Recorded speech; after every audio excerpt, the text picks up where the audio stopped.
guys. So, hello everyone, Assalamu alaikum. So, we are back with our sixth workshop, which is TensorFlow Class Functional API.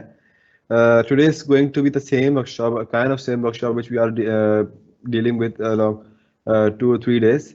कैसे कह सकते हो आप हम ये बात के same workshop होगी because it's the same based on regression, but with some different kind of working process, different kind of pipeline here. Pipeline is still the same, but while defining the model is a bit kind of different thing, and the feature thing is very different here. So we'll see that how class functional API is very different from class sequential API. The one more major thing about class functional API is that we usually don't use class functional API for small tasks and for easy tasks. First of all, because class sequential API uh, does its job. Okay, so why we are using class functional API instead of class sequential is just to know how class functional API works.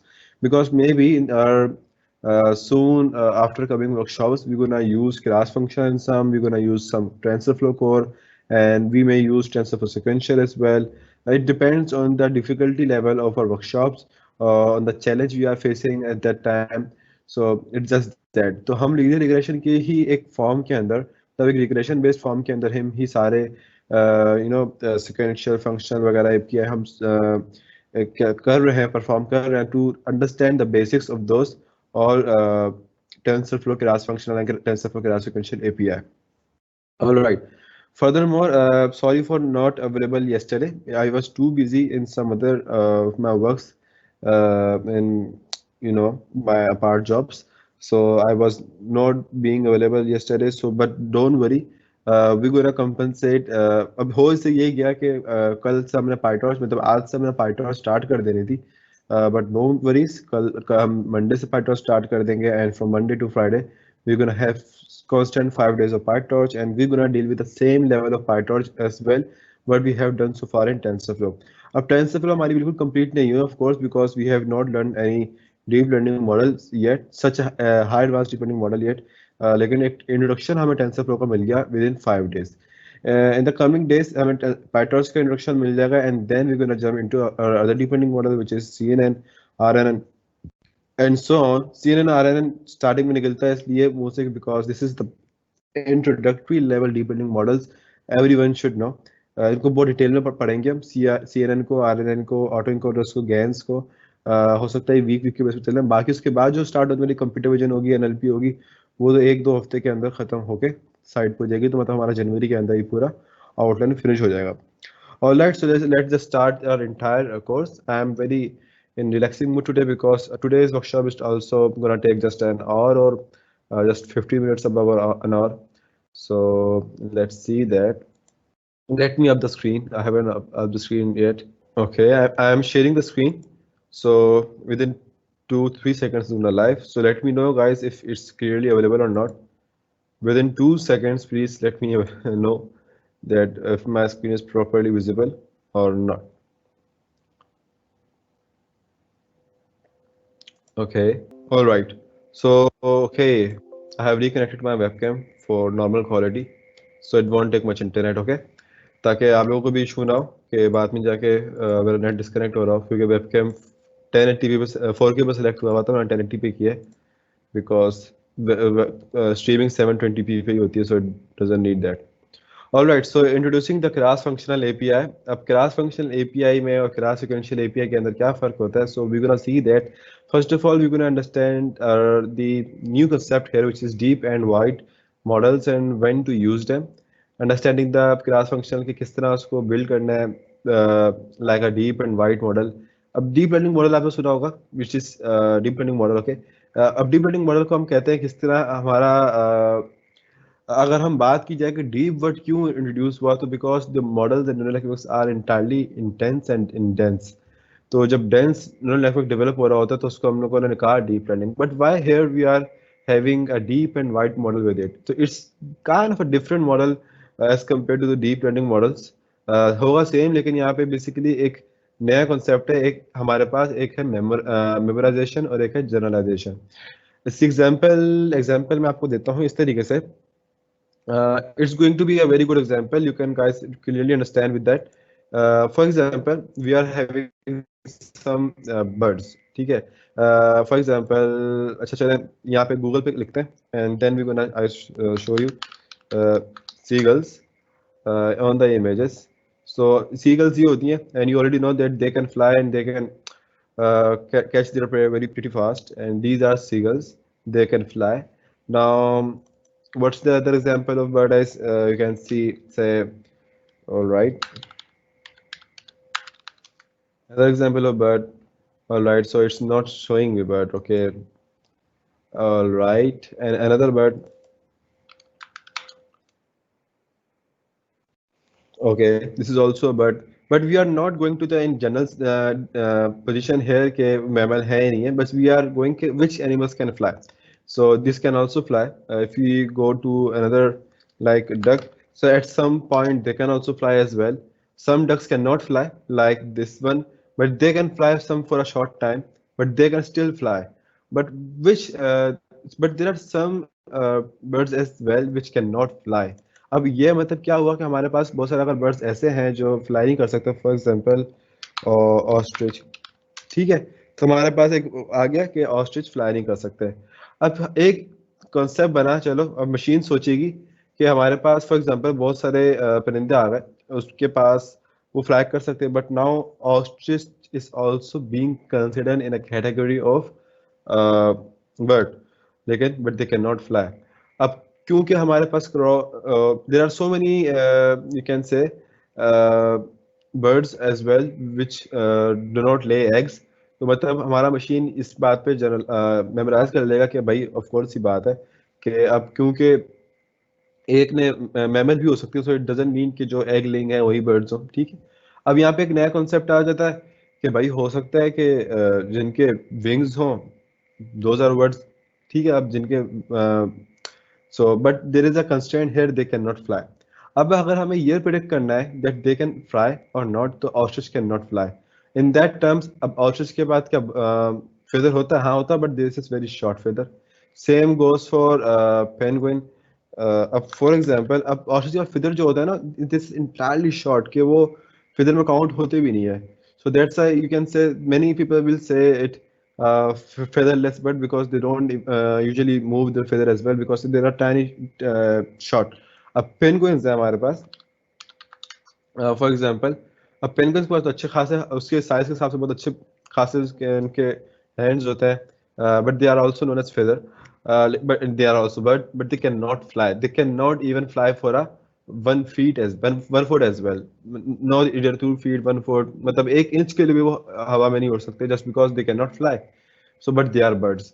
तो अब machine को ये सीखना है कि अब वो birds तो हैं लेकिन वो फ्लाई नहीं कर सकते. अब मशीन के पास एक अनदर कांस्टेंट क्या आ गया कि भाई अब उनके पास फेदर है. अब फॉर एग्जांपल अब मशीन हमारे पास अगर जनरलाइज करना चाहती ना, तो जनरलाइज ये कर लेती फॉर एग्जांपल कि भाई and any animal with a wing can fly. For example, this is an estimated generalization जो हमारे उसने मशीन ने प्रिडिक्ट कर लिया. Any animal with a feather can with a but except penguin कह लो या but except ostrich कह लो, they cannot fly. अब ये जो हो रही है हमारे पास, ये इसको मजीद मेमोराइजेशन कर रहा है अपने साथ कि कुछ चीज़ें होंगी हमारे पास जिनकी कैटेगरी बिल्कुल अलग है, जो हमारे पास फ्लाई नहीं कर रही, लेकिन बाकी जो है मॉडल जनरलाइज्ड है. तो इस तरह के जो सिनेरियोज होते हैं ना हमारे पास, ये एक लेवल पे आके बड़े कॉम्प्लेक्स बन जाता है. इसकी बहुत सारी एग्जांपल पॉसिबल हो सकती हैं. तो यहाँ पे हम देखते हैं. अच्छा, अब बहुत सारी रीजंस हमारे पास, फॉर एग्जांपल अगर आप देखो यू कैन सी अगर आप हेल्थ साइंसेस के अंदर आप एग्जांपल्स देखो, तो हेल्थ साइंसेस के अंदर एक बहुत बड़ी एग्जांपल है that there are 3 kinds of hepatitis. If you already know, hepatitis A, hepatitis B, hepatitis C. Hepatitis A is the disease के 99.9% people around the globe have suffered from it. कौन सा होता है hepatitis A? Hepatitis A is known as jaundice. So jaundice सबको हो जाता है, of course ही बात है, किसी ना किसी मोमेंट पे एक टीनेज लेवल पे. और कहते हैं it's a huge research on it कि जितना अगर हो जाए तो it's much better to be have that hepatitis A because it makes the immune system more better, because उसके बाद हमारा इम्यून सिस्टम और अच्छा हो जाता है. बट नॉट टू बी, इसका मतलब ये नहीं कि रिपीटेडली हर साल होने लग जाए, because then it means that your immune system is pretty low. अब उसमें कैटेगरीज हमारे पास हेपेटाइटिस ए में, हेपेटाइटिस बी, हमारे पास सी. फर्क क्या है तीनों के अंदर? फर्क ये है कि वो डिफरेंट ऑर्गेनिज्म पे अटैक कर रहा है। लेकिन सिमिलरिटी क्या है तीनों के अंदर, that infection created by it is not by the virus, it's by the bacteria। वो बैक्टीरियल इन्फेक्शन है, वो वायरल इन्फेक्शन नहीं है। अब वायरल इन्फेक्शन का मतलब ये होता है कि if you make your immunity strong, so you can escalate the virus. Escalate the virus का मतलब ये हो गया कि आपके बॉडी में अगर कोई वायरस है, फॉर एग्जांपल कोविड की एग्जांपल ले रहे हैं, तो कोविड आपके बॉडी को मतलब नुकसान पहुंचा रहा है एट द एंड। लेकिन अगर आपकी बॉडी के अंदर अच्छी खासी इम्यूनिटी पावर है, if you are having a lots of fluid, if you are having a lots of water per day, if you are having a lots of fruits per day, as usually young and youth don't take much fruit, but if you are having fruits on daily basis, so there is a very rare chance that you will have COVID for more than 2 days. We don't even know. That's my personal opinion कि Covid क्या पता किसको हो चुका हो, मुझको हो चुका हो, आपको हो चुका हो, आपको नहीं पता।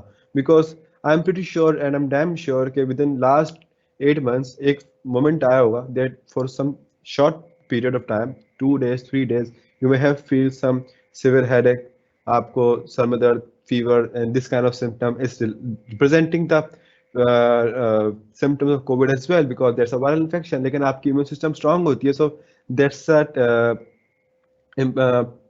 technique for the acknowledgement of virus कि वो क्या होता है कि इम्यून सिस्टम स्ट्रांग हो रही हो तो वो अपने जो होस्ट बॉडी होती है उसके अंदर एग्जिस्ट नहीं कर पाता, and have to be excreted either from the mouth and either from any you can say excretion point.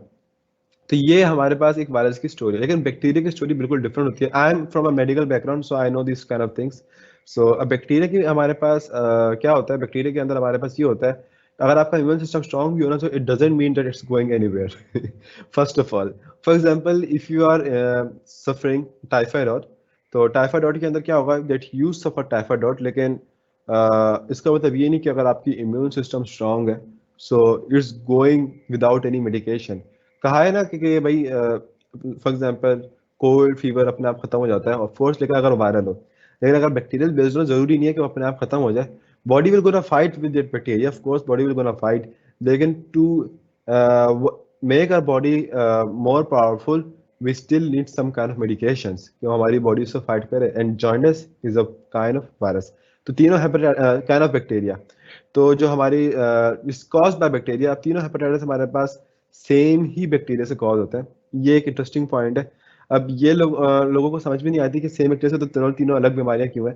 तीनों अलग बीमारियां इसलिए because first it attacks towards stomach, to नहीं, first it attacks toward liver. Liver में जब हो जाए हल्का सा, तो आप मतलब you usually do a LFT test and there are so many medical test. तो लिवर फंक्शन टेस्ट करवा रहे होते हैं, and then you get to know कि आपको भाई फॉर एग्जांपल जॉन्डाइस हो गया, विच इज रिप्रेजेंटिंग इधर हेपेटाइटिस ए या फिर हेपेटाइटिस ई। जब हेपेटाइटिस इसमें जॉन्डाइस के अंदर भी सब कैटेगरीज हैं, जो कि हेपेटाइटिस ए भी हो सकती है, हेपेटाइटिस ई भी हो सकती है, दोनों के अंदर थोड़ी सी वेरिएशंस हैं।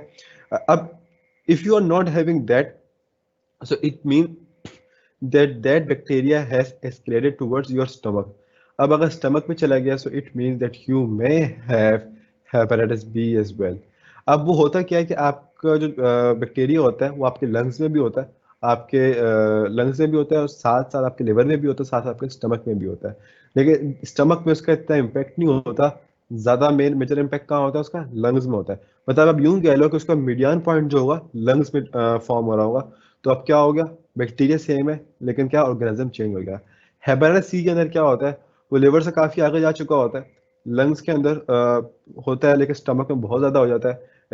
योर इंटेस्टाइन्स के अंदर भी वो फॉर्म होने लग जाता है, and there are so many organisms in that part, ठीक है, जिसकी वजह से किडनी भी इम्पैक्ट में आ जाती है कभी कभी, के बहुत सारी फेलियर्स पैदा होने शुरू हो जाते हैं ऑर्गेनिजम्स के अंदर, and which is some about difficult to control that stage.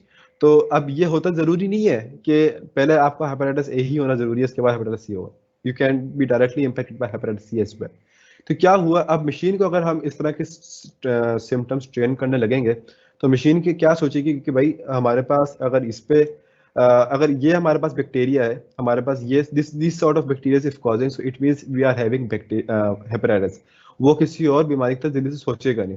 फिर उसके बाद सेकंड कैटेगरी क्या होगी, जो कि वाइट मॉडल जिसको हम कह सकते हैं। डीप मॉडल क्या है कि उसने हेपेटाइटिस डिटेक्ट कर लिया। वाइट मॉडल क्या होगा हमारा, वाइट मॉडल ये होगा कि उसने डिटेक्ट करना है कि किस ऑर्गेनिज्म पे जाके अटैक हो रहा है। तो उस ऑर्गेनिज्म की वेरिएशन से वो डिपेंड बता सकता है कि उसको हेपेटाइटिस ए, हेपेटाइटिस बी और हेपेटाइटिस सी। ये एक बहुत पुराना डीप लर्निंग मॉडल है। मैंने कभी पर्सनली खुद नहीं बनाया, to be very honest, because it needs some high amount of expensive sensors to build that, लेकिन हमारे हॉस्पिटल्स के अंदर होता है जिसके मदद से टेस्ट हो रहे होते हैं। So that's it. ये एक टेक्निक है जो कि मैं जो जितनी अच्छी एग्जांपल दे सकता था, एक बर्ड्स की दे दी, एक मैंने और एक एग्जांपल मैंने हेल्थ की से रिलेटेड दे दी है। So this is basically over related to what generalization and memorization. So we gonna back towards this notebook. हमने 30 मिनट्स आज बात कर ली, जो ज़्यादा हो गया काफ़ी, और हम देखेंगे फिर हाउ वी गोना सी। अच्छा, इसको अगर आपको मजीद स्टडी करना हो, so I have shared research paper here. Simply click to this mention hyperlink here, और यहाँ से आप डाउनलोड कर लीजिएगा पीडीएफ। जब पीडीएफ डाउनलोड हो जाए तो यहाँ पे इसको खोल लिएगा। तो अगर आप खोल लेंगे, सो you can study more in it. ये बहुत अच्छी डायग्राम है, मुझे डायग्राम बहुत पसंद आई है। तो फॉर एग्जांपल हमारे पास इनपुट्स आ रहे हैं, और इनपुट्स के अंदर फॉर एग्जांपल वाइट मॉडल्स भी हो सकते हैं, हमारे डीप मॉडल्स भी हो सकते हैं। और किस तरीके से ये एम्बेडिंग्स हो रही हैं, स्पार्स हो रहे हैं फीचर्स। तो अभी हमने बेसिकली यही काम करना है कि किस तरीके से हमारे पास इनपुट फीचर स्पार हो रहे होंगे, एविडेंस एम्बेडिंग होगी, और हमारे पास फिर एक आउटपुट यूनिट पे आउटपुट जनरेट हो रहा होगा। तो इसको आपने ज़रूर स्टडी करना है। मैं समझता हूँ अगर आपने इसको स्टडी कर लिया तो आपको एक बेसिक इंट्यूशन होने लगेगी that how this research paper has been coded, जो भी आज हम काम करने जा रहे हैं। अब यही बेसिकली ऑलमोस्ट यही मॉडल है जो अभी आज हम देखने जा रहे हैं, कि रेलू रेलू के मॉडल होंगे, हमारे पास नोट्स होंगी, लेकिन हमने नोट्स पर डिफरेंट मेंशन करी है to make some bit easy, क्योंकि अभी हम बहुत ज़्यादा एडवांस पे काम नहीं कर रहे। But you gonna love that how it's gonna serve the performance, और किस तरीके से काम कर रहा है। अच्छा, इसके अंदर आरएनएन भी यूज हुई है, but we haven't use RNN here so much. So बहुत सारी मॉडल्स हमने यूज नहीं करे, but you can still see this, you can study this, and it gonna increase your knowledge. Alright, सो ये तो मैंने ऐसे ही डाल दिया because many students were complaining me regarding कि भाई हमारे पास ये कोड चल रहा। बाद में मैंने कहा अपना टेंसरफ्लो का वर्जन चेक करा, तो उनका टेंसरफ्लो का वर्जन 2.0 था। मैंने कहा maybe there is some code in my code जो टेंसरफ्लो 2.0 में नहीं था, तो आप अपग्रेड कर लें। सिंपल इज दैट, कोई मस्त प्रॉब्लम नहीं है। सो प्लीज़ टेंसरफ्लो 2.3.0 या 2.3.1 जो भी आपके पास पॉसिबल हो। Let's start by importing the necessary libraries for this step. Datetime, OS, Shuttle, NumPy, Pandas, TensorFlow, Matplotlib, Keras। अब यहाँ पे हमने ये तमाम लाइब्रेरीज के साथ डील कर चुके हैं पहले भी, लेकिन कभी हमने इस टाइप से डील नहीं करा। ये बेसिकली फीचर कॉलम डेवलप करने के लिए, और ये फीचर कॉलम हम क्यों डेवलप करेंगे? To make wide features for wide model. आगे जाके देखते हैं। This is use for model. हम अपना अपना मॉडल बनाएंगे आज। अच्छा, कल तक हमने क्या किया था, मतलब परसों तक, that we use sequential API. तो हमने टेंसरफ्लो क्रॉस से सिक्वेंशियल इंपोर्ट किया था, but right now we are importing model from TensorFlow Keras. मतलब आज हम अपना मॉडल खुद बनाएंगे। आज हम सिक्वेंशियल एपीआई यूज करते हुए नहीं बनाएंगे। It's still going to be easy, it's not going to be hard, लेकिन सी लेट्स सी क्या कहना चाह रहा हूँ। बाकी टेंसर बोर्ड है फॉर कॉल बैक्स, और ये हमारे पास अगर आपको याद हो तो इनपुट डेंस डेंस फीचर हम किस लिए यूज करते हैं? To specify the kind of layer we are having here. तो आगे जाकर देखते हैं what we are doing. Same data है हमारे पास, आपने डाटा ऑलरेडी डाउनलोड कर लिया होगा, तो उसी डाटा के ऊपर ये अप्लाई करना है। Nothing modification need in data. यहाँ पे हम थोड़ा सा डिवाइस कर लेते हैं एक दफ़ा फिर कि हम यहाँ पे क्या कर रहे हैं। So in the data set we are having this 6 column, 1 2 3 4 5 6 7 columns. Alright, तो 7 कॉलम्स है हमारे पास, जिसके अंदर से हमें क्या प्रिडिक्ट करना है? फेयर अमाउंट प्रिडिक्ट करना है। सो इट मीन्स कि हमारी जो लेबल कॉलम होगी उसके अंदर हमारे पास क्या होगा? फेयर अमाउंट होगा। फिर हमारे पास क्या है? हमारे पास अनवांटेड कॉलम्स है, ये हमने डिफॉल्ट वैल्यूज भी डाल दी है यहाँ पे साथ में। और यहाँ पे हमारे पास क्या है? अनवांटेड कॉलम, जो कि हमारी होगी पिकअप डेट टाइम की। क्यों? लास्ट टाइम बताया था कि इन तमाम अगर हम फीचर्स में लेते हैं तो की से और पिकअप डेट टाइम से कोई फायदा नहीं है। पिकअप डेट टाइम का फायदा तब होता है जब, अब डेटा हमारा कौन सा, अगर आप लोगों को याद हो, अब डेटा मैं खोल देता हूँ। Right, just second. तो डाटा हमारे पास आ गया। अच्छा, ये बहुत वेट है तो थोड़ा सा वैलिड वाला खोल लेते हैं, तो अच्छा लगेगा खोलने के बाद। तो ये आप अगर आप यहाँ पे देखो, तो ये हमारे पास एक की है। की से मुराद क्या, कि हमारे पास एक तरह के टैक्सी नंबर है, कि यहाँ पे एक आइडेंटिफिकेशन नंबर है। तो हमें इसकी कोई ज़रूरत ही नहीं है, क्योंकि इससे कोई फर्क नहीं पड़ने वाला।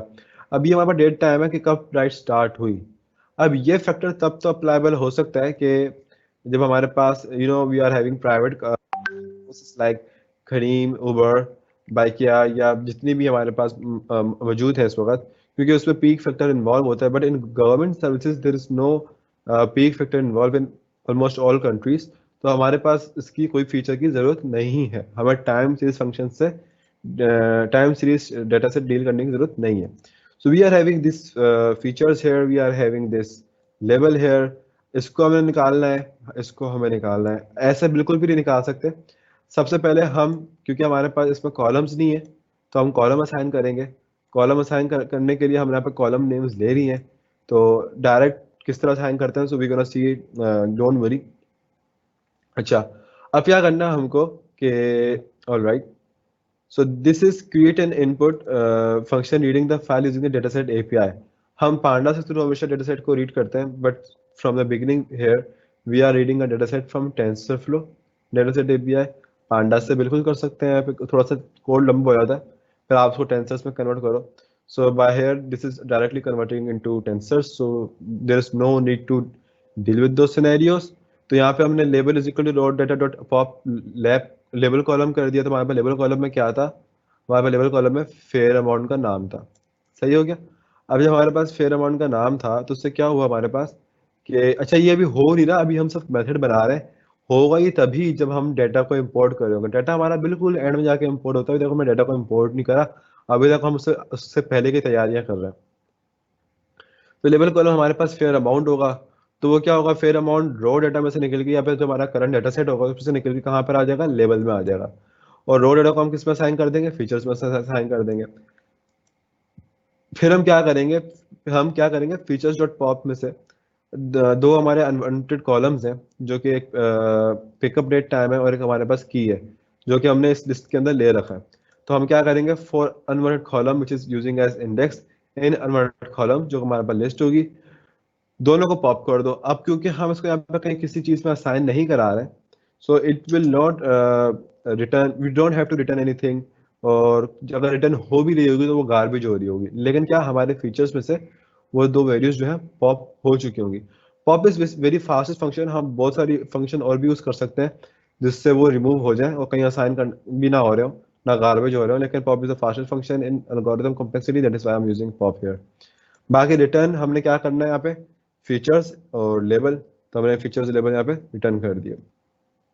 अब जब भी हम इसको यूज करेंगे फीचर्स और लेबल को, जैसे हमने कल परसों भी करा और उससे पहले भी करा, तो हमारे पास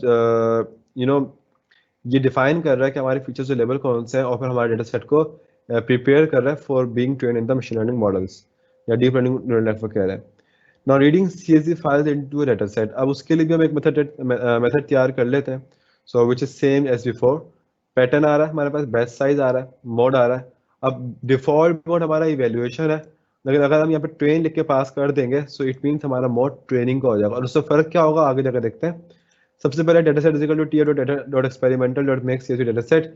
ये इतना लंबा सा जो हमारे पास मेथड है, फंक्शन कह लें जो भी कह लें, उसके अंदर हमें डालना है पैटर्न। ठीक है, और उसमें जब पैटर्न पास होगा और बैच साइज पास होगा, CSV के कॉलम्स पास होंगे और डिफॉल्ट्स पास होगा, तो हमारा पूरा का पूरा डाटा कहाँ चला जाएगा, डाटा सेट में चला जाएगा। ठीक है, अब चूंकि हम यहाँ पे CSV कॉलम मेंशन कर चुके हैं, तो CSV कॉलम मेंशन करने से क्या होगा कि यू कैन से सारे के सारे जो डाटा हमारे पास इसमें स्टोर हुए हैं उनके ऊपर हमारे पास हेडर्स फाइल बन जाएगी। लेकिन अभी जो हमने असाइन किया है कि भाई किस तरीके से डाटा सेट को मैप करना है, वो नहीं होगा। फिर यहाँ पे हमने लिखा data set is equal to data set dot map features and labels. तो ये क्या होगा, डॉट मैप के अंदर हमने जो फंक्शन अप्लाई किया है ये हो जाएगा भाई। अब इसके अंदर क्या होगा, ये सिंपल जो डाटा सेट होगा ना हमारा, वो फीचर्स एंड लेवल के मेथड में चला जाएगा। और यहाँ पे जाने के बाद फिर जो जितने भी हमने प्री प्रोसेसिंग टेक्निक्स अप्लाई करी to adjust data for different neural networks, वो काम होने के बाद हमारा डाटा सेट थोड़ा साफ सुथरा होकर डाटा सेट के अंदर वापस रीअसाइन हो जाएगा। Then what we have said here कि if our mode is equal to train, कि अगर हम लोग ट्रेनिंग कर रहे हो तो हमारा डाटा सेट का बफर साइज 1000 हो और डाटा सेट हमारा रिपीट हो जाए। अगर हमारा डाटा सेट इवेल्यूशन मोड पे हो जो कि हमारा डिफॉल्ट मोड होगा, तो फिर रिपीट की जरूरत नहीं है, ऑफ कोर्स ही बात है। और ना ही रिपीट करो तो अच्छा है। अगर कर भी दोगे तो कोई फर्क नहीं पड़ेगा, लेकिन ज़्यादा फर्क नहीं पड़ेगा, लेकिन हमने इसको टेक्निक अप्लाई की which is kind of professional technique we use for in training. ताकि हमारा मॉडल एक टेक्निक के ऊपर बायस ना हो जाए। अब होता क्या है कि फॉर एग्जांपल मॉडल चल रहा है फ्रॉम 0 1 2 3 4 5 6 7 8 9 10, तो 0 से लेकर 10 तक अगर जा रहा होता है तो मॉडल लर्न करना शुरू कर देता है कि मेरा ग्राफ इस तरह से एक्सक्लेड हो रहा है। लेकिन जब हमारे पास वैल्यूज बिल्कुल डिफरेंट वेरिएशंस के अंदर आ रही होती हैं तो तभी पता चलता है कि हमारा मॉडल कितना जनरलाइज फॉर्म के अंदर काम कर रहा है। And now, since we are having multi-threading technology in our every kind of processor and GPU, so we are taking advantage of that. हमने क्या बोला, data set equal data set dot prefetch 1, तो हमारा ऑटो ट्यूनिंग हो गई है कि हमारा डेटा सेट जो होगा अब जिस पर जो भी फंक्शनैलिटी परफॉर्म होगी वो मल्टी थ्रेडिंग बेस होंगी। दैट्स इट, ये काम हम हमेशा से करते आ रहे हैं। So alright, going further, feature columns for wide and deep model. For the wide columns, we will create feature columns of cross-sect features. To do this, we'll create a collection of TensorFlow feature columns to pass with the tf.feature.column crossed column constructor. The deep columns will consist of numeric columns and the embedding columns we want to create. अब यहाँ पे क्या हो रहा है, कुछ नहीं हो रहा, हम अब करेंगे अब बकेटाइजेशन। अब बकेटाइजेशन क्या होती है, बेसिकली आप सिंपल अल्फाजों में कहो तो कह लो एक तरीके से कि काइंड ऑफ कैटेगराइजेशन या ग्रुपिंग कह लो। या फॉर एग्जांपल मैंने बोला कि पिकअप लॉन्गिट्यूड है, हमारे पास पिकअप लेटीट्यूड है, तो मैंने इन दो को ले लिया और इन दो को लेने के बाद मैंने बोला कि फॉर एग्जांपल हमारे पास पिकअप लॉन्गिट्यूड भी है, पिकअप लेटीट्यूड भी है। अब ये हम अगर हम अपने हिसाब से ग्रुप करें तो हम पिकअप के हिसाब से ग्रुप कर लेंगे, लेकिन हम चाहें तो उसको इस हिसाब से कर सकते हैं कि पिकअप लॉन्गिट्यूड और ड्रॉप ऑफ लॉन्गिट्यूड जो है सेम हो जाए। फिर पिकअप लेटीट्यूड और ड्रॉप ऑफ लेटीट्यूड भी हम चाहें तो सेम कर सकते हैं। इट्स ऑल ऑन अस, ये ग्रुपिंग है। यहाँ पे हम क्या कर रहे हैं, हम बेसिकली बकेटाइज कर रहे हैं लेटीट्यूड्स को और लॉन्गिट्यूड को, जैसे मैंने अभी बताया।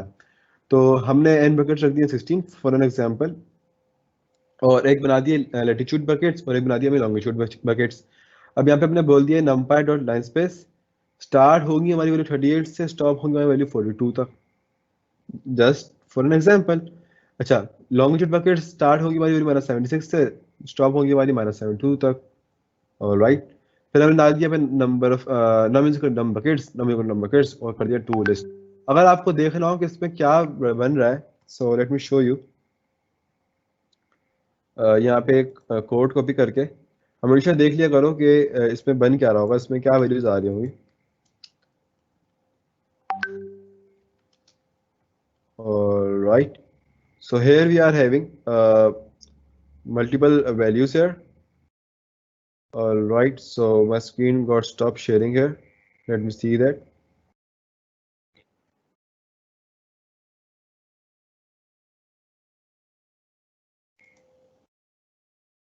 Alright, let me see it again. Screen disappeared. Okay. Alright, let me know if it comes back.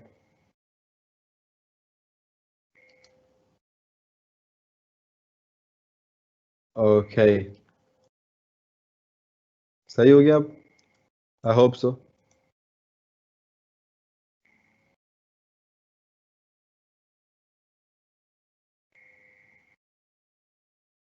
Alright. Okay. सो भाई लेटीट्यूड बकेट्स हमारे पास, अब देखते हैं लेटीट्यूड बकेट्स हमारे पास क्या डेवलप हुआ 38 से लेकर 42 तक। हमारे पास बेसिकली कितना हमने नंबर ऑफ बकेट्स हमने दिया कि भाई 16 नंबर ऑफ बकेट्स हमारे पास हैं। तो क्या हमारे पास 16 वैल्यूज हैं, 1 2 3 4 5 6 7 8 9 10 11 12 13 14 15 16। हैव यू सी दैट हमारे पास टोटल नंबर ऑफ बकेट्स कितनी आ गई हैं, 16 आ गई, क्योंकि हमने एन बकेट्स का जो नंबर सॉरी ऊपर आगे चले गया, एन बकेट जो थी हमने 16 दी हुई थी, तो हमें वही नंबर जो है हमने नम के अंदर पास कर दिया और हमने कहा स्टार्ट यहाँ से करोगे, स्टॉप यहाँ पे करोगे। फिर स्टार्ट -76 से करोगे, स्टॉप -72 तक करोगे, और यहाँ पे हमारे पास लॉन्गिट्यूड बकेट्स भी ऐसे ही बन जाएगा। Let we see this, longitude buckets भी हमारे पास बिल्कुल इस तरीके से फॉर्म हो गया। तो ये तरीका था दिखाने का बेसिकली कि numpy डॉट लाइन स्पेस या लीनियर स्पेस कह लो, जो भी कह लो, कर क्या रहा है हमारे पास। तो आप ये देख चुके हो कि यहाँ पे हमारे पास क्या डाटा फॉर्म हो रहा है, क्या लिस्ट फॉर्म हो रही है। असल काम अब शुरू हुआ है जो कि है फीचर कॉलम का, जो टेंसरफ्लो से हमने इंपोर्ट किया है, और वो है फीचर कॉलम डॉट बकेटाइज्ड कॉलम, जो हमारे पास मेथड है। आप चाहें तो उसके बारे में टेंसरफ्लो की डॉक्यूमेंटेशन में पढ़ सकते हैं, just you simply have to mention here, और पूरी पूरी डॉक्यूमेंटेशन इसकी टेंसरफ्लो कोर 2.3.1 पे खुल के आ जाएगी। कभी कभी लिखा आता होगा कि टेंसरफ्लो केरास, कभी कभी लिखा आता होगा टेंसरफ्लो कोर, क्योंकि अभी हम ये कोर प्रोग्रामिंग होती है जो आप विदाउट एनी एपीआई काम कर रहे होते हो, थोड़ा एडवांस लेवल होता है, तो हम उस पर काम कर रहे हैं अभी। तो सब यहाँ पे टेंसरफ्लो कोड लिखा होता है। तो दैट्स इट। एनीवेज, तो यहाँ पे हम कोड के एग्जांपल्स हैं, कुछ नोटबुक्स होंगी, तो आप सब कुछ यहाँ पे देख सकते हो। राइट। अच्छा, यहाँ पे हम क्या कर रहे हैं, हमने सोर्स कॉलम लिया और सोर्स कॉलम के अंदर हमने क्या कर दिया, फॉर एग्जांपल सोर्स कॉलम इसका एक आर्ग्यूमेंट है जो हमें यहाँ पे पास कर रहे हैं। हमने यहाँ पे क्या पास करा है, F C dot numeric column. Numeric column हमारे पास कौन सा है इस वक्त, पिकअप लॉन्गिट्यूड। बाउंड्रीज क्या है हमारे पास, लॉन्ग बकेट्स। ठीक है।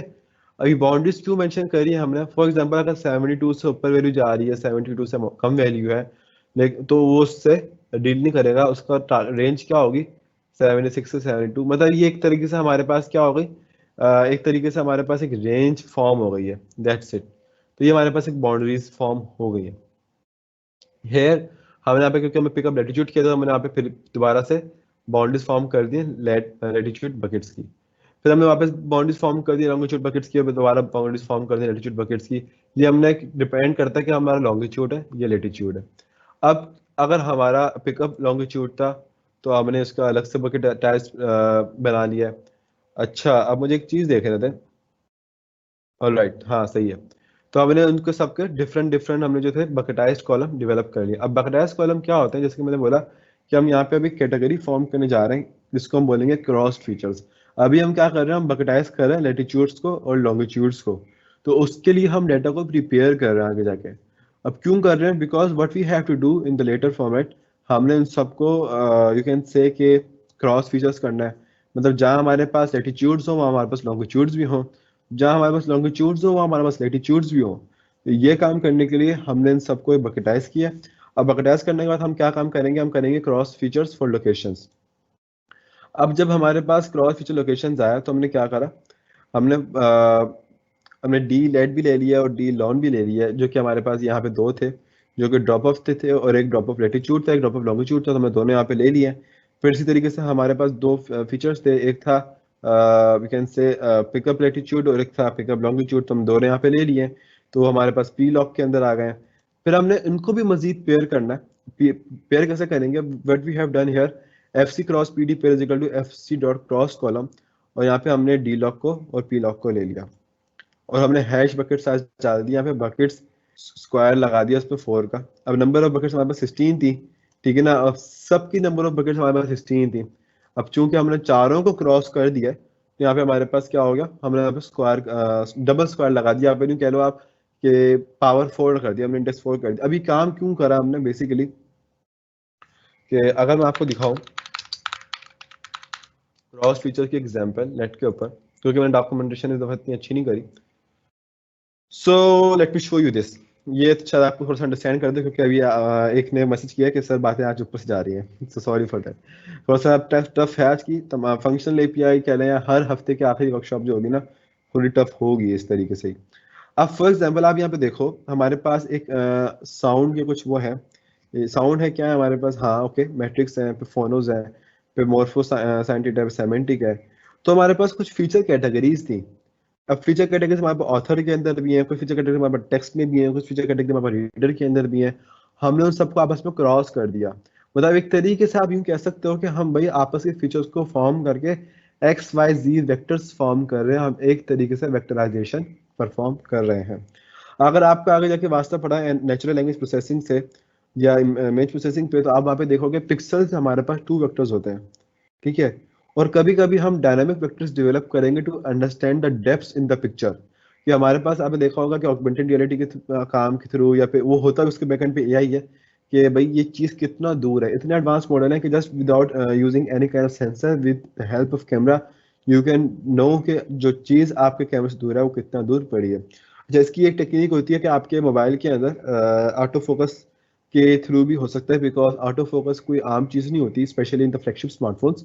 उसमें पूरा फोकल लेंथ बाकायदा कैलकुलेटेड काम चल रहा होता है, उसमें काम आसान है, उसमें आप हार्डवेयर की हेल्प ले लो। ठीक है, अब जैसे लेटेस्ट आईफोन है उसमें हमारे पास लाइडार है, उसमें तो बिल्कुल प्रॉब्लम नहीं है कि वो 3 डायमेंशंस के अंदर डेप्थ के साथ हमें पूरी की पूरी मैपिंग करके दे देता है।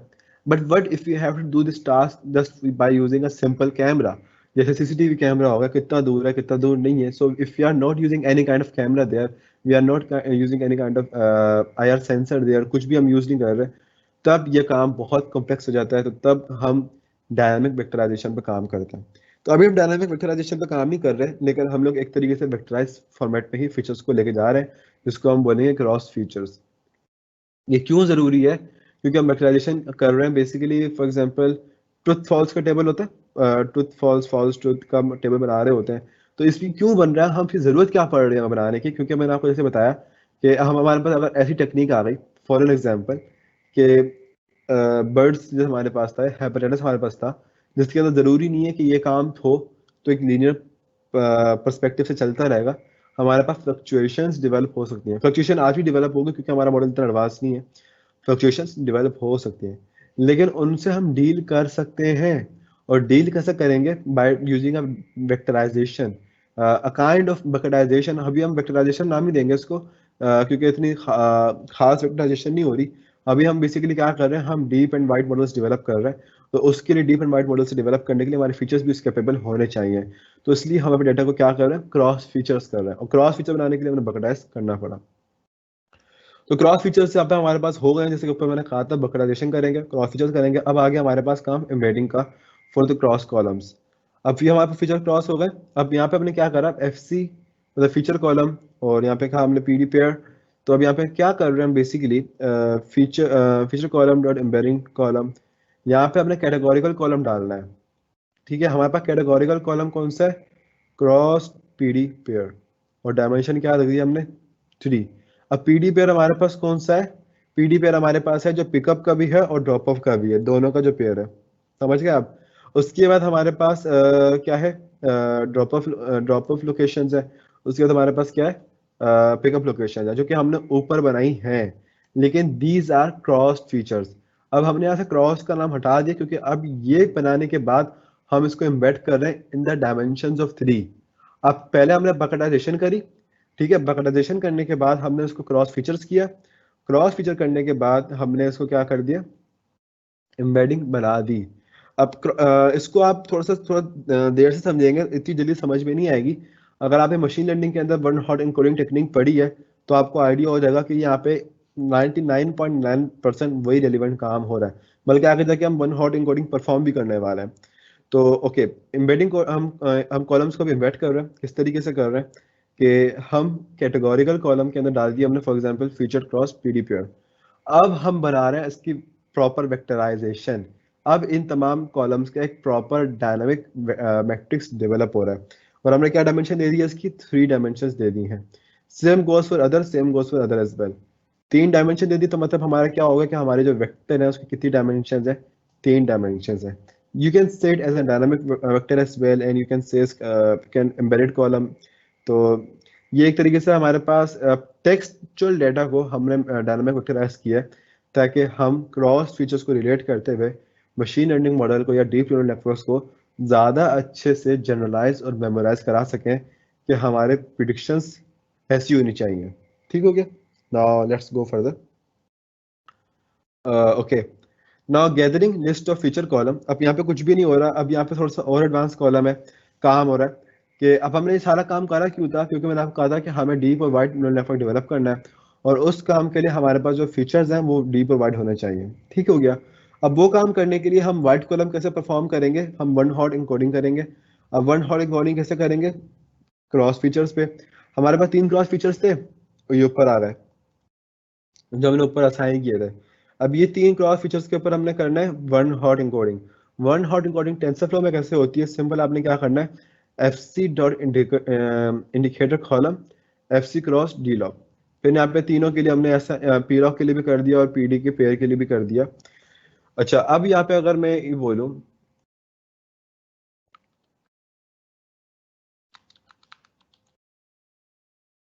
ऑलराइट, तो ये हमारे पास, अगर आप इधर देखो, ये पूरा का पूरा वाइट कॉलम प्रिंट होकर हमारे पास आ गया, जिसमें बता रहा है कि हमारे पास कीज में क्या है। तो अगर आप कोड डाटा के अंदर जाओ, तो ये हमारे पास डेटा था जो हमने बकेटाइज फॉर्म के अंदर बनाया था। ये आपको नजर आ रहा होगा, आई होप सो आपको अच्छे से नजर आ रहा हो। अगर कभी ब्लर हो जाए तो डोंट वरी, आप यूट्यूब पे आपको सही दिखेगा, आई बिलीव सो। तो कैटेगोरिकल कॉलम था हमारा, उसमें हमारे पास क्रॉस कॉलम्स थे, क्रॉस कॉलम के अंदर हमारे पास बकेटाइज्ड कॉलम था, बकेटाइज्ड कॉलम के अंदर हमारे पास न्यूमेरिकल कॉलम था, न्यूमेरिकल कॉलम के अंदर हमारे पास की था, ड्रॉप ऑफ लॉन्गिट्यूड, शेप्स की ये थी, और डिफॉल्ट वैल्यू हमारी नन थी इस वक्त। और यहाँ पे हमारे पास सॉरी नॉर्मलाइजर की टेक्निक यूज़ नहीं हुई है, लेकिन बाउंड्रीज हमारे पास क्या है, -76 से स्टार्ट हुई है और ये ख़त्म हुई है फिर -72 पे। ठीक है, जो हमने रेंजेस ऊपर दी थी, सेम काम नीचे हो रहा है। तो ये हमारे बन गए क्या, हमारे बेसिकली वाइट कॉलम्स हमारे यहाँ पे बन चुके हैं। तो यहाँ पे हमारे पास दो में बकेटाइज था, अब तीसरे में हमारा क्रॉस्ड कॉलम है क्योंकि हमने तीसरे के अंदर जो है मजीद एक्स्ट्रा काम कर रखा है। अच्छा, एक चीज़ और, राइट, हाँ, अब एक चीज और कि यहाँ पे तो हमने basically one hot encoding perform कर ली है। नाउ सी के what is happening it here deep columns के अंदर क्या हो रहा है हमारे पास।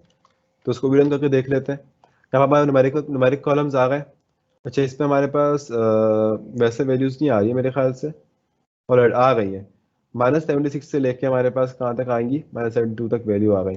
अब इससे फर्क क्या हो रहा है, now try to understand that difference here. क्या डिफरेंस है हमारे पास, एक हमारे पास होगा डीप कॉलम्स के अंदर एम्बेडिंग कॉलम।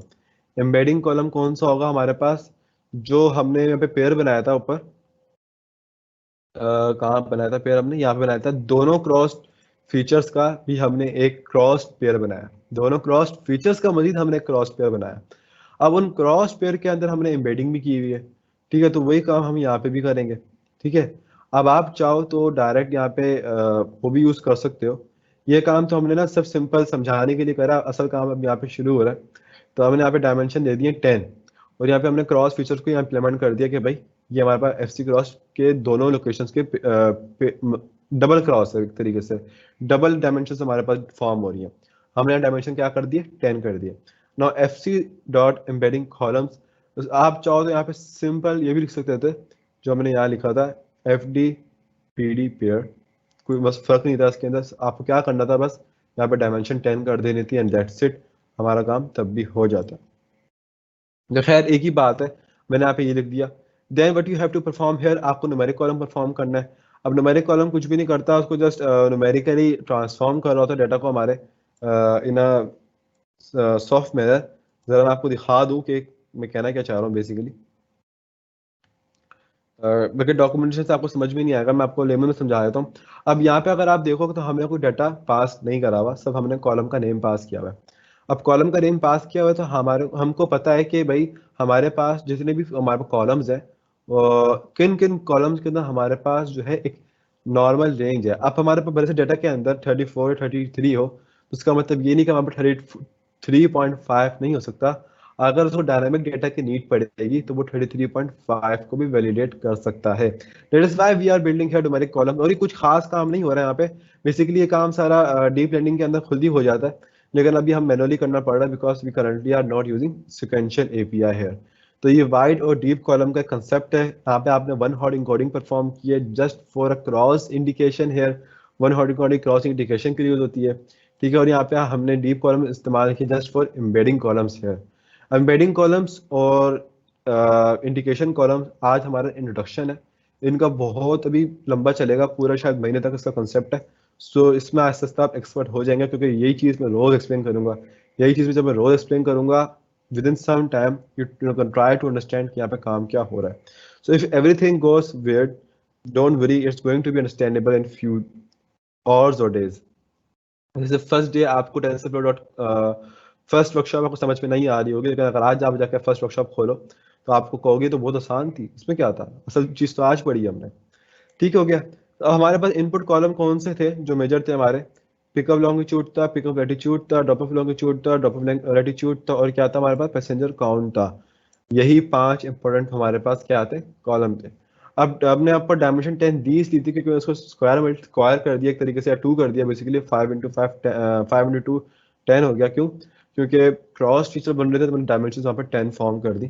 तो आप इससे ज़्यादा मेस मत कीजिएगा, आप चेंज कर सकते हो डायमेंशन अपने हिसाब से, लेकिन much mess create much worse predictions.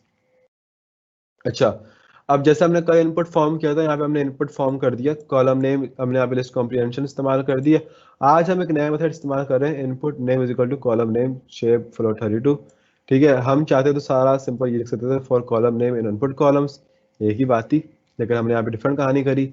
हम क्या कर रहे हैं कि हमारे पास कॉलम नेम हमने दे दिया है, और हमने कहा कि डेटा टाइप हमारे पास डाटा कोई सा भी हो, सारा का सारा डाटा हमारे पास कौन सा होना चाहिए, फ्लोट 32 होना चाहिए। और शेप क्या होनी चाहिए इसकी, ये होनी चाहिए, मतलब डाटा हमारे पास कोई भी होगा उसका वेक्टर नहीं होगा, वो हमारे पास न्यूमेरिक फॉर्म में जाएगी, क्योंकि हमने आगे उस मैग्नीट्यूड के मुताबिक अपने वेक्टर फॉर्म करने हैं। That is why we are making it a non vector input. Shape form कर दिया हमने, हमारे पास आगे आने वाले जितने भी इनपुट्स होंगे वो सारे के सारे नॉन वेक्टर होंगे। उसके बाद जो परफॉर्मेंस होगी हमारी वो वेक्टर बेस्ड होगी। Now we're going to define our RMSE evaluation metric again and build a wide and deep model. अभी deep model नहीं चल रहा, अब हमारे पास wide and deep model चल रहा है। So what we're going to do here, defining RMSE, y2, ypred, ये actual values है हमारी, ये predicted values हैं। अब क्या करेंगे, हम रिटर्न क्या करेंगे, TensorFlow dot square root dot reduce mean, जो भी तरीका होता है हमारे पास रूट मीन स्क्वायर एरर का, हमने फॉर्मूला पूरा कैलकुलेट कर रखा है, और believe me you have already remember this function, आपको बार बार लिखने की जरूरत नहीं है। So now you already know, so we don't need to do further task. अब यहाँ पर टी डॉट स्क्वायर लिख दिया, आप चाहो तो इंटू टू लगा दो, मल्टीप्लाई टू स्क्वायर करने के लिए, that's all on to you. हमारे पास यहाँ पे RMSE का लॉस फंक्शन कैलकुलेट हो चुका है, एक डिफाइन हो चुका है। Now what we gonna do here, we gonna define build model. यहाँ पे हमारे पास हिडन यूनिट्स कितने होंगे, अब ये हमारे पास एक सोचने वाला सवाल है कि हिडन यूनिट कितने होंगे। तो अभी हमने ये नहीं सोचना, अभी हमने क्या सोचना है कि हमारा मॉडल का आर्किटेक्चर किस तरह डेवलप होगा।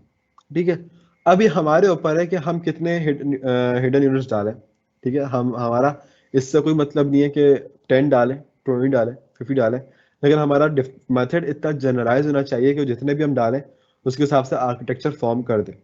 फॉर एग्जाम्पल हमने क्या लिया, deep is equal to dense features deep column name deep inputs.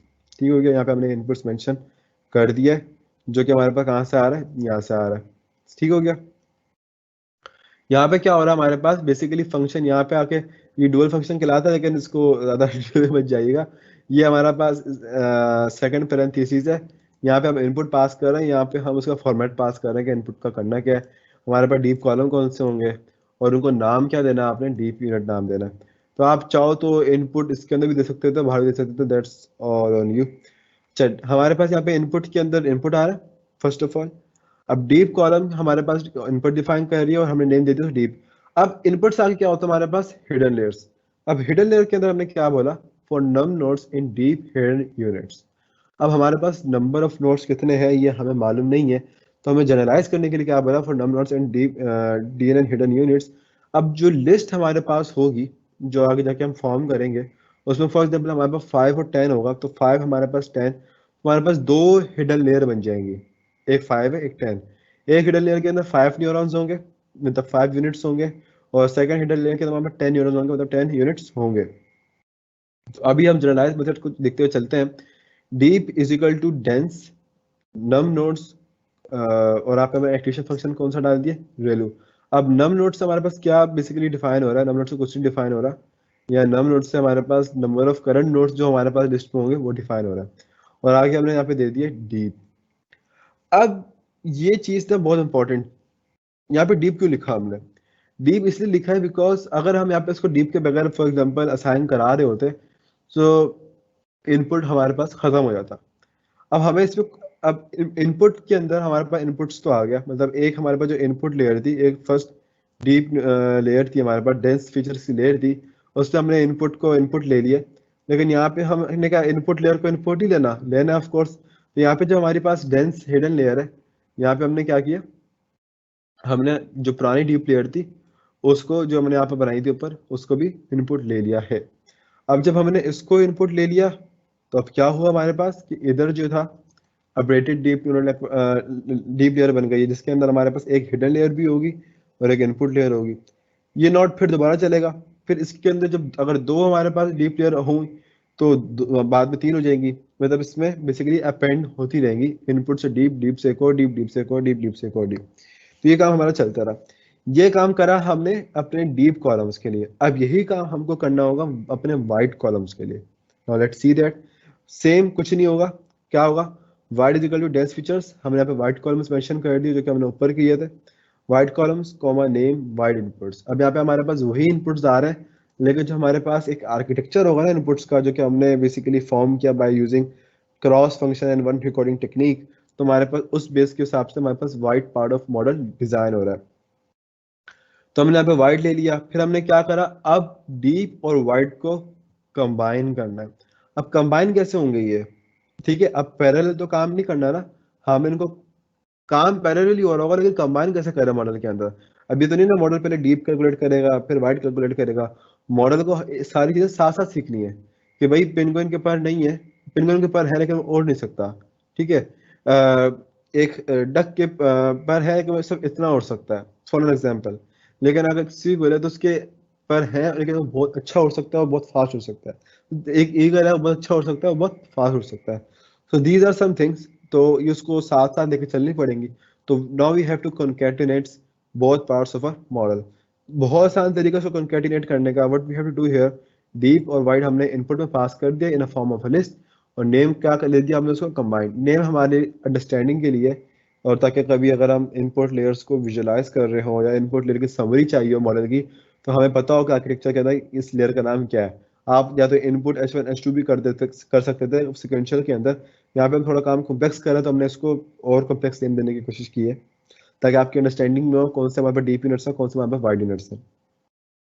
Now mapping the combined outputs into a single prediction value. अब जाहिर सी बात है दोनों की डिफरेंट प्रिडिक्शन डिजाइन हो रही होंगी अगर हम दोनों को पैरेलल कंप्यूट करते हैं, लेकिन हम दोनों को साथ साथ कंप्यूट कर रहे होंगे, साथ साथ हम उसको प्रिडिक्ट कर रहे होंगे, तो हमारे पास प्रिडिक्शन कितनी आनी चाहिए, एक ही आनी चाहिए। तो हमने क्या दे दिया यहाँ पे, unit is equal to 1 here, activation function none, मतलब भाई जिस फॉर्म के अंदर हमारा डेटा आ रहा है ना उस फॉर्म के अंदर आने दो, उसके ऊपर कोई एक्टिवेशन फंक्शन नहीं अप्लाई करो। और हमने क्या नाम दे दिया उसको, प्रिडिक्शन। इनपुट क्या आ रहा होगा हमारे पास, यहाँ पे इनपुट हमारे पास वही आ रहा होगा जब हमने दो मॉडल को कंबाइन किया ना यहाँ पे, तो वो मॉडल हमारे पास अब यहाँ पे आ रहा होगा। You can say the concatenation of deep features and the concatenation of wide features as well. हमारे पास जो न्यूरल नेटवर्क डिजाइन होता है वो डीप के अंदर होता है, वाइड के अंदर न्यूरल नेटवर्क डिजाइन नहीं होता। तो ये अब टेक्निकल आपको मैं कहना चाहूँ कि अब ये क्या अजीब बात हुई कि वाइड के अंदर डिजाइन नहीं होता, तो आपके सामने है, हमने वाइड के अंदर हिडन लेयर्स नहीं डाली, we just have to design कि हमारे पास वाइड फीचर्स क्या है, हमारे पास वाइड इनपुट्स क्या है, एंड दैट्स इट। हमारे पास पूरा का पूरा यहाँ से लेकर यहाँ तक हमारा पास आर्किटेक्चर डिजाइन हो गया। अब कोई अगर मुझसे पूछते थे what is the right way of guessing the real techniques, so I would probably say that there is a not right technique right now, कि अभी के हिसाब से मैं आपको राइट टेक्निक नहीं सिखा सकता। There are so many techniques, लेकिन अभी इस लेवल पे अभी हम नहीं है कि मैं आपको राइट टेक्निक सिखाऊं तो how to build a neural network. So it will always be fuzzing you कि यार ये कितना कॉम्प्लेक्स है, हम ये खुद से करने जाएंगे तो कैसे करेंगे। Of course there is going to be a difficulty, but I am not saying कि आपको हमेशा ही प्रॉब्लम होगी। I am saying just for few 2 weeks, maybe 3 weeks, इसके बाद आपको अंडरस्टैंडिंग बहुत तेजी के साथ ग्रो करनी शुरू हो जाएगी। Now here mapping the combined outputs into a single prediction value. अब यहाँ पे हमारे पास क्या है कि चलिए सॉरी हम काम कर चुके हैं, तो यहाँ पे हमारा पूरा आर्किटेक्चर डिजाइन हो चुका है। अब हम क्या करेंगे, इसको एक तरीके से सम अप करेंगे। सम अप कैसे करेंगे, हम बेसिकली हम मॉडल को फाइनलाइज कर रहे हैं, हमने लिया model is equal to model, ये वही है जो हमने टेंसरफ्लो के रास्ते में कुछ देर पहले इंपोर्ट कराया था। यहाँ पे हम सिक्वेंशियल एपीआई यूज नहीं कर रहे हैं, ना तो सारा का सारा काम सिक्वेंशियल एपीआई के अंदर भी हो सकता था, और हम फंक्शनल एपीआई का हमने मॉडल ले लिया। हाँ भाई इनपुट क्या है, हमने बोला इनपुट्स डॉट वैल्यूज। अब इनपुट कहाँ डिफाइन हुआ, हमारे पास यहाँ हुआ है, एंड वी ऑलरेडी नो कि हमारे पास इनपुट जो कॉलम है वो किस बेदर्दी के साथ बन रहा है ठीक है, हमारे पास एक वाइट फीचर्स अलग बन रहे हैं, डीप कॉलम्स डीप फीचर्स अलग बन रहे हैं। तो यहाँ पे हमने इनपुट्स डॉट वैल्यूज कर दिया कि हमारे पास जो भी इसके कंक्रीट वैल्यूज होंगे वहाँ पे लिस्ट फॉर्म के अंदर इनपुट्स में पास हो जाएंगे। फिर हमारे पास आउटपुट क्या होगा, हमने आउटपुट फॉर्म कर दिया। अब ये काम जो भी था ना बेसिकली हमारा जो भी हमने करा, आपने मॉडल ट्रेन करा मशीन लर्निंग के अंदर, मॉडल डॉट फिट, ठीक है, हम क्या करते हैं उसमें एक्स और वाई पास करते हैं। तो यहाँ पे भी अब यही हो रहा है, यहाँ पे एक्स और वाई पास कर रहे हैं। बेसिकली इनपुट क्या है यहाँ पे हमारे पास एक्स है, और वाई हमारे पास क्या है, आउटपुट्स हैं। That's it. अब ये चीज हमारे पास हमें समझ में आने वाली बात है कि फिर हमने तो सारा काम क्यों करा, just to bring a variation in our features, just to make some cross feature implementation in our features। तो ये सारी एक तरह it's kind of pre processing technique जो हमने अप्लाई करी है for making such kind of model. इसकी बात नहीं कर रहा हूँ मैं, ये तो हमारा बेसिकली आर्किटेक्चर डिजाइनिंग था। ऊपर की बात करूँ जो ऊपर हम काम करते रहे, it's a kind of pre processing technique जो हम परफॉर्म कर रहे थे।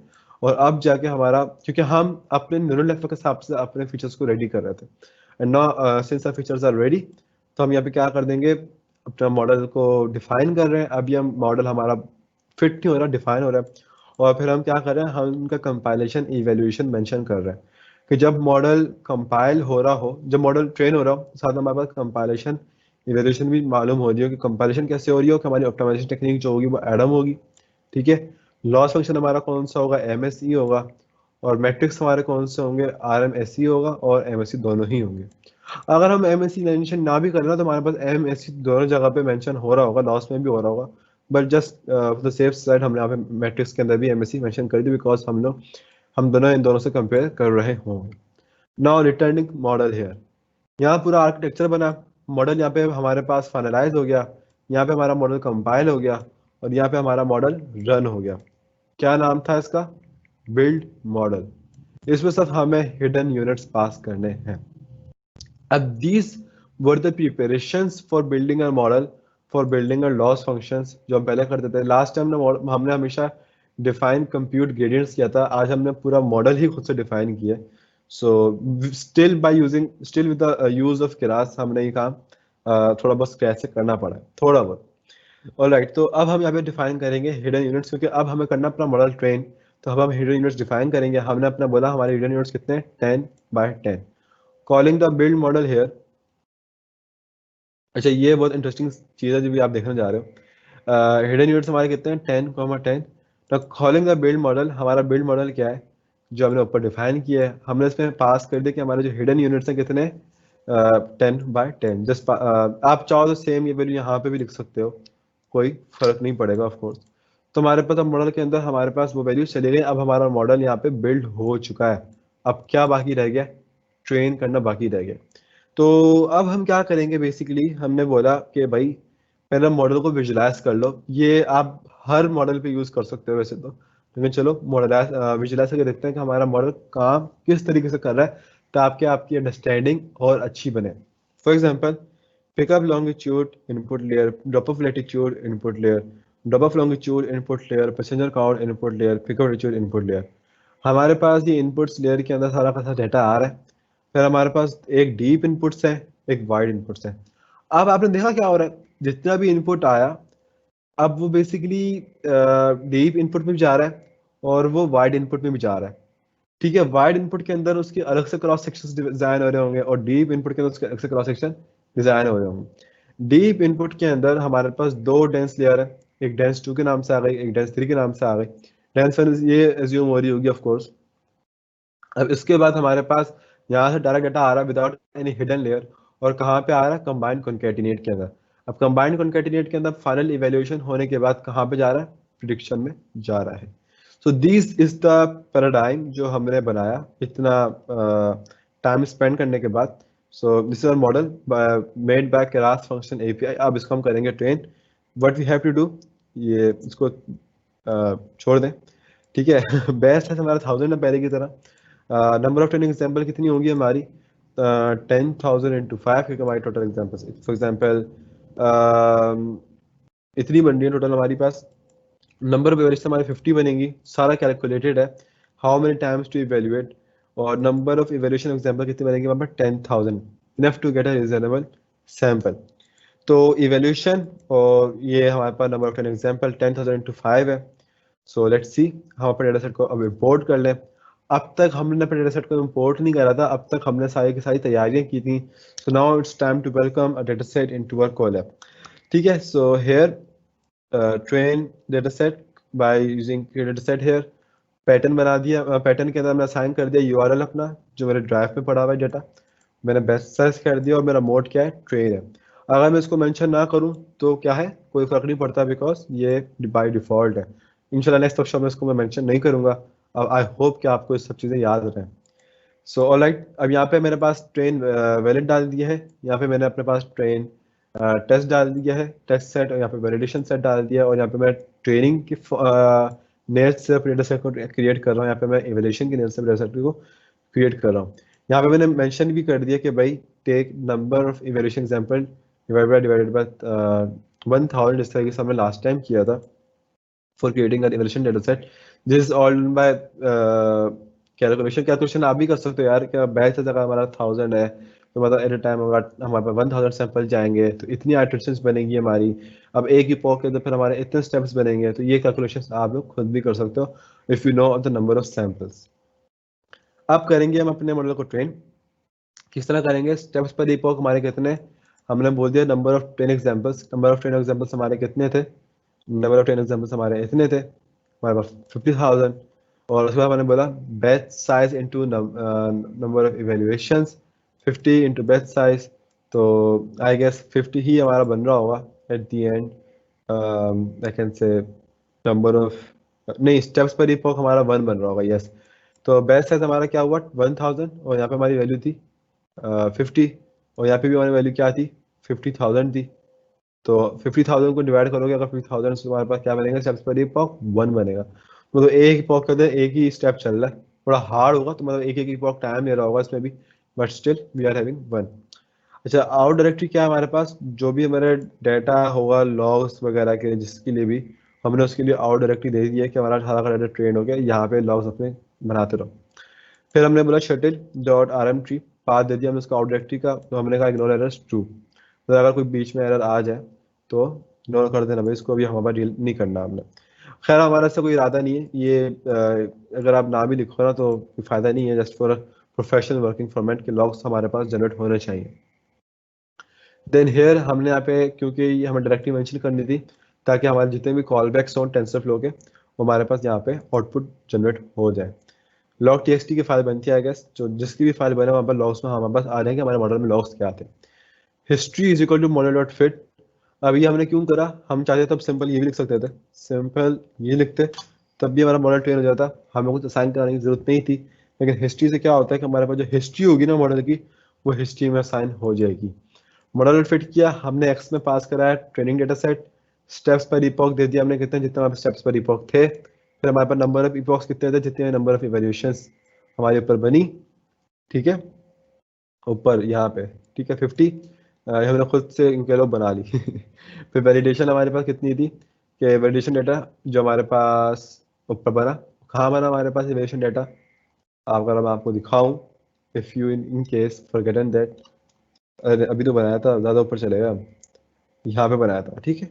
तो यहाँ पे हमारा वैलिडेशन डेटा सेट बना, यहाँ पे हमारा ट्रेनिंग डेटा सेट बना, तो वही चीज़ यहाँ पे कॉल बैक हो रही है। यहाँ पे वैलिडेशन डेटा सेट आ गया which is gonna use for validation data. यहाँ पे हमारा कॉल बैक्स आ रहा है, क्या आया हमारे पास? टेंसर बोर्ड, और हमारे पास ऑलरेडी मेंशन कर दिया कि यहाँ पे हमारे पास लॉग्स जो होंगे हमारे मेंशन हो जाए। तो बेसिकली सारा काम हो गया। आई एम प्रीटी श्योर आप लोग बोर हो रहे हो इस वक्त, तो होना तो पड़ेगा क्योंकि ये थोड़ा टफ काम चल रहा है अभी, लेकिन जब खुद करोगे तो बहुत मज़ा आएगा इंशाल्लाह।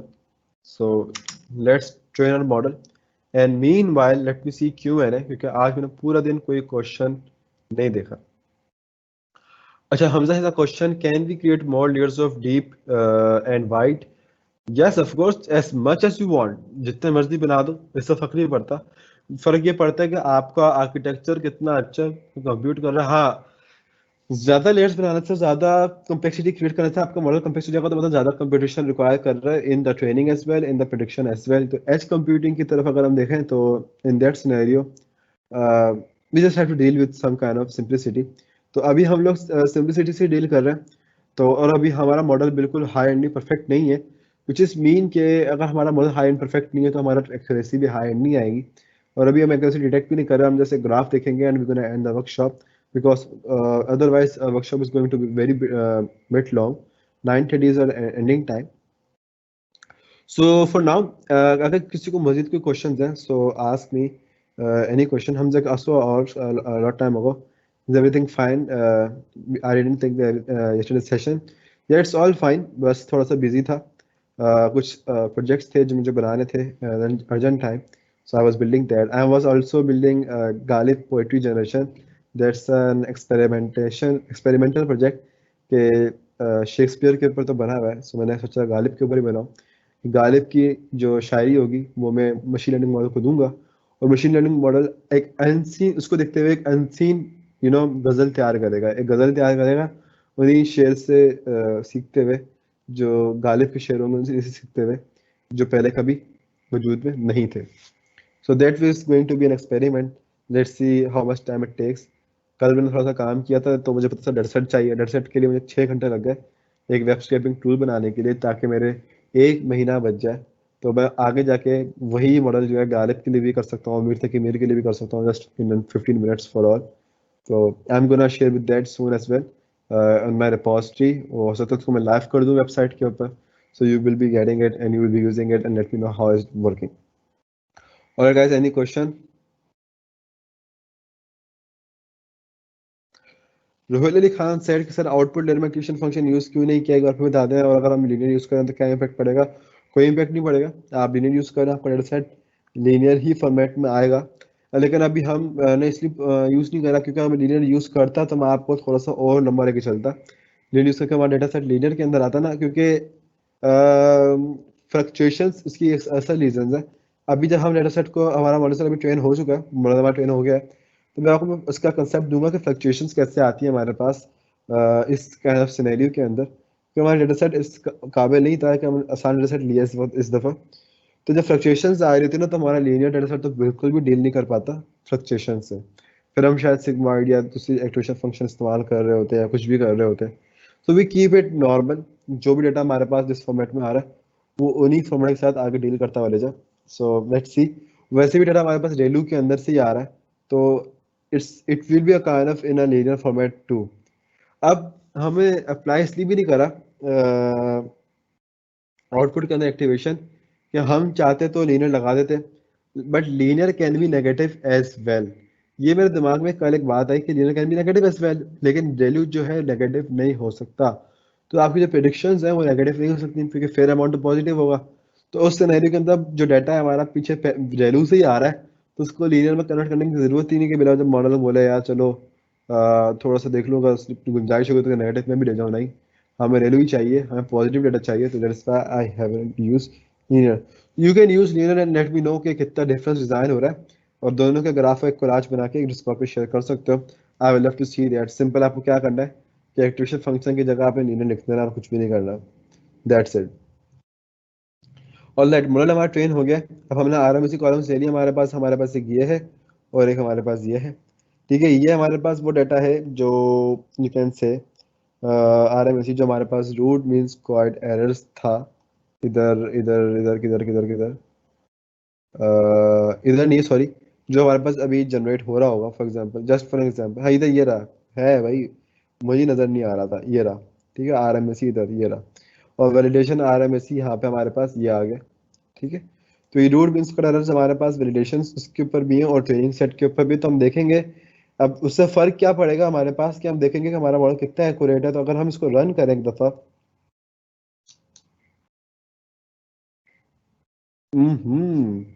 मुझे लग रहा है कि मैंने पीछे कुछ सेल्स रन नहीं करा है, अभी पता चल जाएगा। Just gonna take 1 more minute। मुझे लग रहा है मैंने पीछे कुछ सेल्स है स्किप कर दी रन करने को, तभी हमारा डाटा इतना ज़्यादा फ्लक्चुएट होगा, वरना ऐसा होता नहीं है। तो अब यहाँ पे क्या होगा हमारे पास, वो बताएगा कि हमारे पास रूट मीन स्क्वायर्ड एरर कितना है, और R root mean squared error के बाद validation R mean squared error कितना है।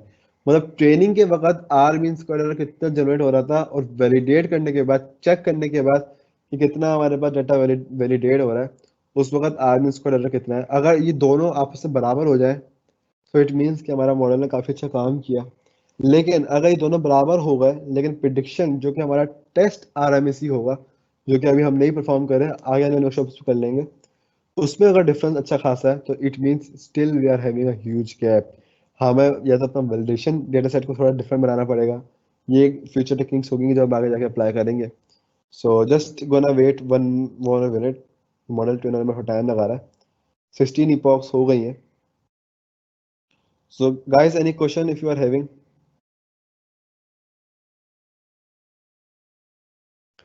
Sir, you are doing contribution in Urdu Ghazal. Your name should be mentioned in the new era Baba Urdu.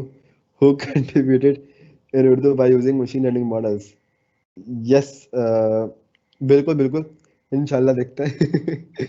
All right, Tayyab has a question. Zafar bhai, please explain one more time. Test versus train concept. अच्छा, machine learning में तो हम काफी deal कर चुके हैं इससे. चलो इतनी देर में ट्रेन को जगह, इतनी देर में हम अपना टाइम स्पेंड करते हैं टेस्ट और ट्रेन सेट से. एग्जाम्पल की बेस पे दे देता हूँ. हम अपने डेटा सेट को ना स्प्लिट कर रहे होते हैं ट्रेन, टेस्ट, वैलिडेशन सेट. होगा क्या, मैंने आपको एक बुक दी छोटी सी 5-10 पेजेस की, मैंने बोला उसको याद करके आओ, मुझे आके कल सुनाना. ठीक है, अब होगा क्या, अब मैंने बोला टेस्ट विल बी कॉन्सेप्चुअल, ताकि मैं चेक कर सकूं कि आपका जनरलाइजेशन कितना अच्छा है. अगर आपकी मेमोराइजेशन अच्छी होगी, सो आप मुझे सारे सारे सही जवाब दे दोगे. अगर आपकी जनरलाइजेशन अच्छी होगी, तो अगर मैंने क्वेश्चन को थोड़ा सा घुमाया तो आप अच्छे नहीं दे सकते. Same goes for AI model as well. AI model बिल्कुल वैसे ही काम करता है. तो जनरलाइजेशन एंड मेमोराइजेशन. तो वहाँ पे मैंने क्या किया, मैंने एक आपको क्वेश्चन दे दिए. जैसे 5 पेपर्स होते हैं, मैंने 5 पेपर दे दिए आपको, कि मैंने बोला कि भाई हमारे पास ये जो है, चलो इस ग्राफ पे बाद में आते हैं, पहले एक्सप्लेनेशन सुन लें. मैंने आपको 5 पेपर दे दिए कि भाई फॉर एग्जांपल ये क्वेश्चन है, स्टडी कर लो, ताकि आपको ज़्यादा पेपर किस हिसाब से आता है. अच्छा, अब आप आए, टेस्ट दिया आपने, मैंने आपका टेस्ट लिया. अच्छा, मैं आपके आंसर चेक कर रहा हूँ, राइट. अब वो आपको जो डेटा सेट मेरे पास आया, वो किसकी बिहाफ पर आया, उस ट्रेनिंग सेट के बिहाफ पे आया. ट्रेनिंग सेट क्या था आपका, जो आपने याद किया. ठीक है, आपको लग रहा होगा जो आपने याद किया है वो बिल्कुल सही है. ठीक है, और बिल्कुल सही टिक कर रहा हूँ. लेकिन जब मैं आपको टेस्ट दूंगा, तो मैं आपको वैलिडेशन में से नहीं दूंगा, मैं आपको किस में से दूंगा, टेस्ट सेट में से दूंगा. जब टेस्ट सेट में से दूंगा, तो उस पर क्वेश्चंस होंगे, वो कंसेप्चुअल होंगे, जो आपने पहले कभी देखे नहीं होंगे. लेकिन if you are generalise in your terms, तो आपको प्रॉब्लम नहीं होगी. आप क्या करोगे, आप simply gonna learn every single thing, और आप आसानी से काम कर लोगे. ठीक है, तो अगर मैं देखा कि आप टेस्ट सेट के मुताबिक आपकी जो प्रिडिक्शंस हैं वो 0.9 आ रही है, या फिर 90% मार्क्स आप स्कोर कर रहे हो, so means you are working great on test set. लेकिन अगर आपकी जो ट्रेनिंग पे, अगर आपकी सेट पे एक्यूरेसी आपकी 100% आती है, लेकिन टेस्ट सेट पे आपकी एक्यूरेसी 50% आती है, तो ट्रेनिंग सेट पे जो एक्यूरेसी आ रही है वो काउंट नहीं होगी, जो टेस्ट सेट पे आपकी एक्यूरेसी हो रही है वो काउंट होगी, because that which is representing generalisation. अब बात आती है कि वैलिडेशन सेट क्या होता है, जो कि हमने लास्ट टाइम मशीन लर्निंग में यूज नहीं करा, लेकिन यहाँ कर रहे हैं. वो क्या होता है कि पहले मैंने याद करा, आप गए, you go towards sister and said के आस्क मी सम क्वेश्चंस. तो अभी आप याद कर ही रहे हो, उसी दौरान आपसे कुछ क्वेश्चंस पूछ रही है डिफरेंट. आपने कहा कोई कोई क्वेश्चन पूछा तो मुझे डॉट्स दो, तो अब आपको डॉट्स दे रही है. अब आपने उसके ऊपर कुछ मिस्टेक्स भी करी होंगी और कुछ मिस्टेक्स नहीं भी करी होंगी, but it's going to be still a simple one. ठीक है, आपने वैलिडेशन में भी एक लॉस क्रिएट करा. ट्रेनिंग में लॉस बिल्कुल कम होता है, वैलिडेशन में लॉस थोड़ा बढ़ जाता है, और टेस्ट सेट में लॉस और बढ़ जाता है. तो जितना लॉस आपका टेस्ट सेट में कम होगा, इसका मतलब आपका मॉडल उतना ज़्यादा अच्छा है. तो ये आई गेस इससे अच्छी एग्जांपल कोई और नहीं हो सकती. ओके, और is training require back propagation? Of course, या मतलब ट्रेनिंग डेटा सेट के अंदर back propagate, machine learning model तो खुद ही बैक प्रोपेगेट कर रहा होता है ना. वो बैक प्रोपेगेट जो कर रहा होता है वो टेस्ट सेट के ऊपर ही बैक प्रोपेगेट कर रहा होता है. सॉरी, ट्रेनिंग सेट के ऊपर, sorry sorry sorry sorry, back propagation training set के ऊपर ही बैक प्रोपेगेट कर रहा होता है. और बाकी जो हमारा टेस्ट सेट होता है, उसके अंदर हमें लॉस फंक्शन और एरर फंक्शन की कोई नीड नहीं होती, क्योंकि हम टेस्ट फंक्शन के डिफरेंस मेजर करके ही बता देते हैं कितना लॉस जनरेट हो रहा है. तो हमारे पास, अगर हम चाहो तो कंपेयर कर सकते हो, लेकिन अभी मैंने यहाँ पे खास कुछ कंपेयर नहीं करा. अभी मैंने सब वैलिडेशन और उससे काम कर रहा हूँ, वैलिडेशन और ट्रेन सेट से, जो कि हम पांडा से कर रहे हैं. तो हम यहाँ पे देख सकते हो आप कि ये हमारा था रूट मीन स्क्वायर्ड एरर्स. हमारा फ्लक्चुएशंस आ रही हैं ऐसे ऐसे ऐसे ऐसे ऐसे ऐसे, बिल्कुल ठीक है. लेकिन वैलिडेशन हमारा बिल्कुल साफ सुथरा बन रहा है, लेकिन still we are having a huge difference in that.